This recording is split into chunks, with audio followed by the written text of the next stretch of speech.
In chapter 10, verse 12 of Deuteronomy, you'll notice that Moses signals a sudden shift in what he's saying. From chapter 4 all the way through the first 11 verses of chapter 10, he has been recounting the history of Israel's dealings with God.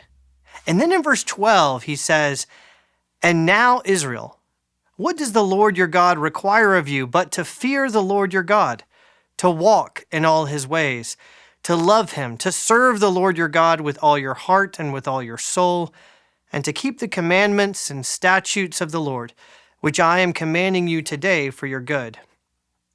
This is a turning point in Moses' speech.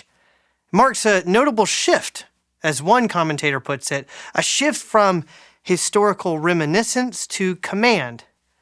Or perhaps you might say, it marks the moment when Moses shifts from a generalized discussion of what God has done for Israel and what Israel owes in return, to a much more concrete explanation of what that entails. It's also very similar to the shift that you'll encounter when you read some of Paul's letters in the New Testament. The Apostle Paul often begins his letters by recounting what God has done, how God has delivered us from darkness into light, how God has brought us to new life, how God has redeemed and renewed and reconciled us through Jesus Christ. And then after that portion, he often shifts his attention to what we now ought to do in response to this grace. "I appeal to you, therefore," he says in Romans chapter 12, "to present your bodies as a living sacrifice, holy and acceptable to God." Similarly, in Ephesians chapter 4, in a similar turning point of his letter, he writes, "I therefore, the prisoner in the Lord, beg you to lead a life worthy of the calling to which you have been called." This shift in Deuteronomy follows a very similar pattern. Moses has been recounting what God has done for Israel, and now, he says, "And now what does the Lord your God require of you?" And then he follows that with a series of five verbs outlining what the Lord requires of his people: to fear, to walk, to love, to serve, and to keep. Over the past several sessions, we've talked about the command to love, as well as the call to keep God's laws. In this session, I'd like to focus our attention on the first two of those verbs that Moses uses. What does it mean to fear the Lord? And what does it mean to walk in his ways?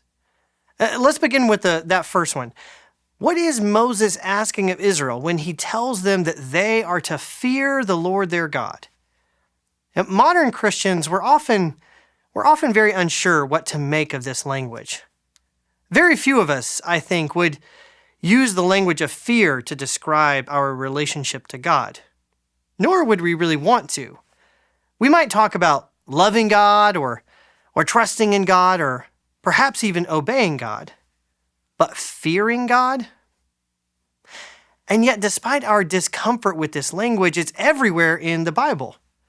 The book of Proverbs says that the fear of the Lord is the beginning of wisdom. And it doesn't just say that one time. This principle is repeated almost 20 different times in the book of Proverbs.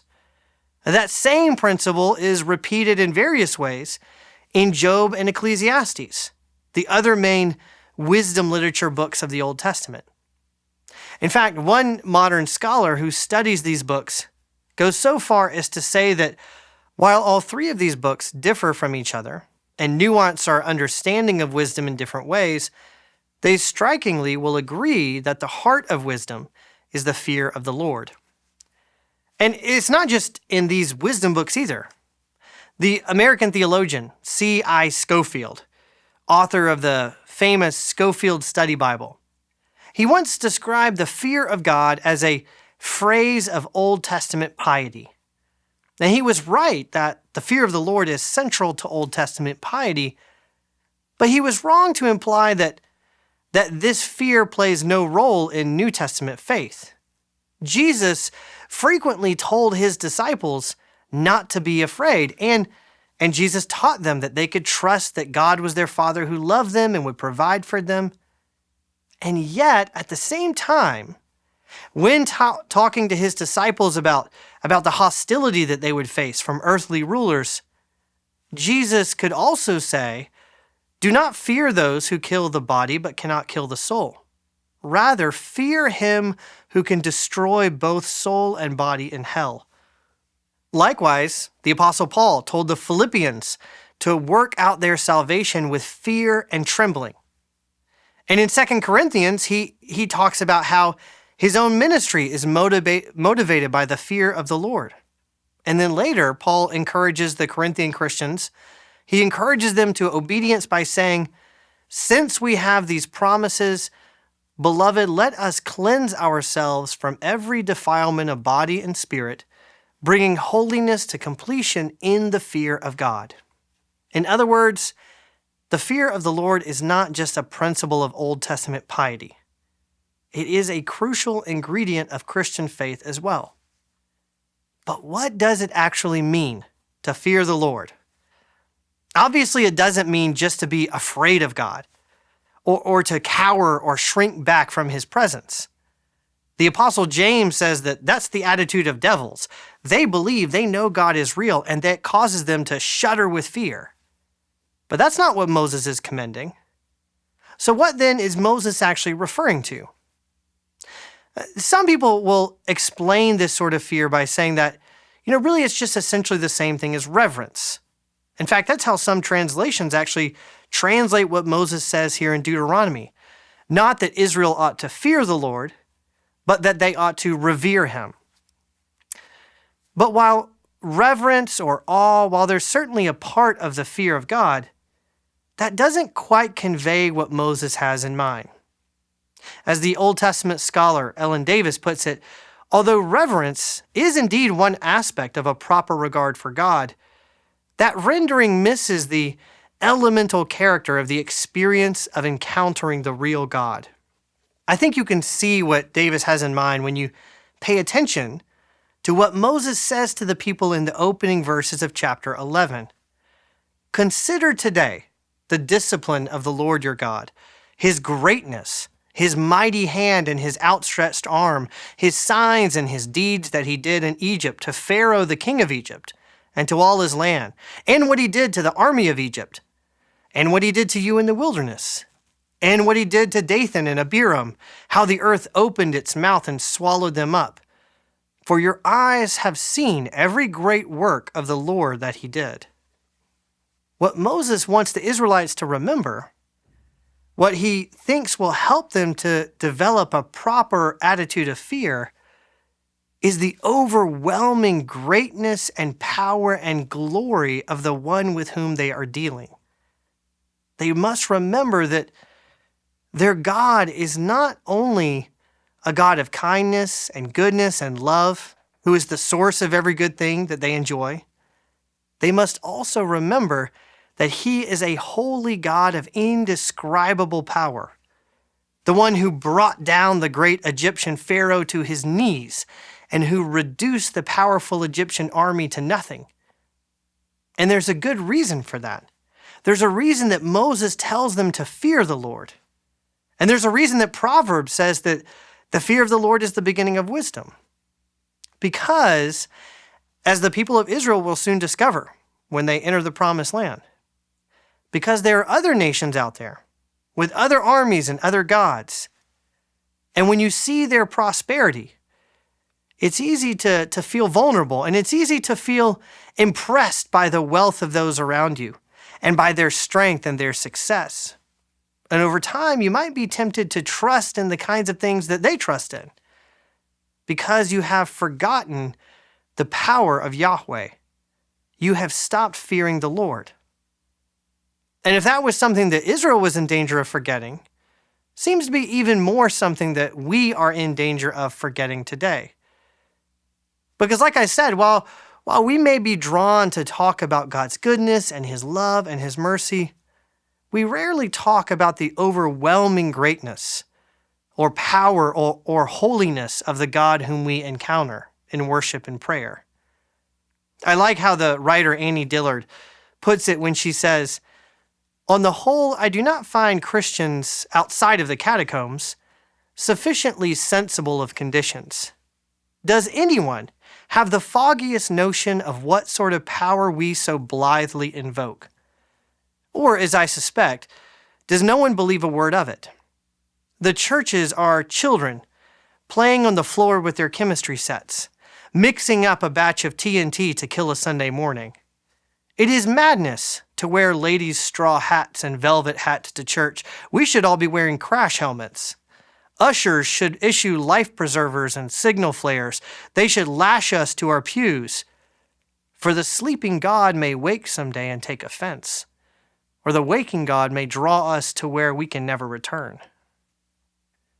I think that's what Ellen Davis has in mind when she's talking about Israel's experience of encountering the real God. And I think it's similar to what Moses has in mind when he talks about fearing the Lord. Moses doesn't want the Israelites to cower and to just tremble and be afraid, but he does want them to remember the greatness and the power and the majesty of the God whose word they are listening to. So that's the fear of the Lord. But what about that other verb Moses uses in chapter 10, verse 12?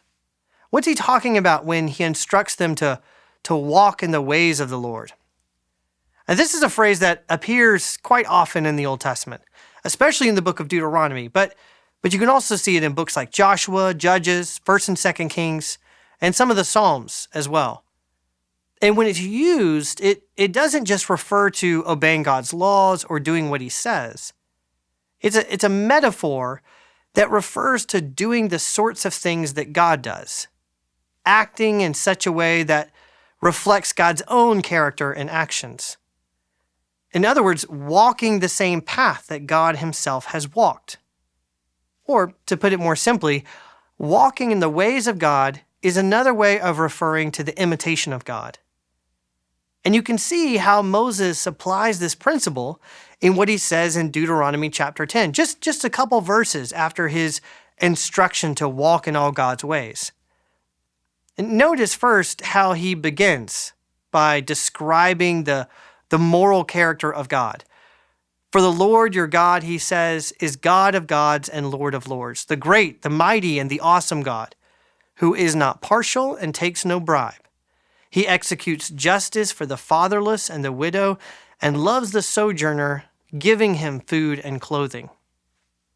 Then right after that, notice how Moses applies that description of God's character to the Israelites and how they ought to live. Love the sojourner, therefore, for you were sojourners in the land of Egypt. Moses' ethical command, love the foreigner in your land, it's a direct reflection of the way he describes God's own character. God cares for the fatherless and widow, and so you must therefore do the same. You might wonder, why does this matter? What difference does it make whether Israel's way of life is an imitation of their God? Well, I think it makes a great difference, and I'll mention two reasons that I think so. First, because it means that as Israel follows all the laws and instructions that God gives them, and as you'll see, as we continue to make our way through Deuteronomy, there are no shortage of laws and instructions. But it means that as Israel follows these, as they seek to follow them, that they're not just obeying a set of arbitrary rules. These laws, they're not just a bunch of demands made by some powerful deity who doesn't need to give any justification for them. I think sometimes we're tempted to think that way. Sometimes we're tempted to think that God treats us like a parent sometimes treats his young child, just giving a bunch of rules and commands. Do this, don't do that. And when we ask why, that we're given no better response than that parent might say, because I said so. But God's not telling Israel to blindly follow a set of arbitrary rules. He's asking them to follow his example, to act the way he acts, to be holy, as he says in Leviticus, to be holy as he is holy. These laws, they're not arbitrary. They are grounded in God's own perfect nature, God's own moral character. And that leads me to the second reason that I think this metaphor about walking in God's ways is important. It's because it helps us to understand the relationship between the way that Israel lives, the way that we live, and the mission that we've been given. You might remember that earlier in Deuteronomy, in chapter 4, Moses tells Israel that if they keep God's commandments, then the result of their obedience will be that it's going to provoke awe and wonder among the other nations. And the other nations will say, surely this great nation is a wise and understanding people.